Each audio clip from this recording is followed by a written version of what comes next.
अस्सलाम वालेकुम जी dear students. हमने प्राइस इलास्टिसिटी निकालनी है पर रेंज पर और मिडल के लिए। या देखो, इसका फॉर्मूला होता है change in quantity divided by change in price. तो आप इसमें से ये माइनस करें और 4 पे डिवाइड करें तो चेंज इन क्वांटिटी और प्राइस का ये निकल आएगा। हर दफ़ा क्वांटिटी ऊपर आती जाएगी, प्राइस नीचे आ जाएगी और आप इसको डिवाइड करते जाएंगे तो आपके क्या आते जाएंगे, आंसर आते जाएंगे। ठीक हो गया। तो ये कोई ऐसा मुश्किल काम नहीं है कि जो हम ना कर सकें।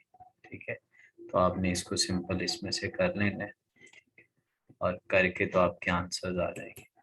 तो ये हमारे पास इसमें से ये माइनस, इसमें से ये minus, percentage change in quantity demanded आ जाएंगी तीन, और प्राइस। हम क्या करेंगे, सिंपल हम प्राइस इलास्टिसिटी जब निकालते हैं तो आप जानते हैं कि उसमें percentage change in quantity demanded ऊपर और जो परसेंटेज चेंज इन प्राइस नीचे आ जाता है। तो आप उसको डिवाइड करके तीनों को निकाल लेंगे। अब एक की जो निकलेगी वो +0.5 निकलेगी, इसकी -0.5 निकलेगी और इसकी -1 निकलेगी।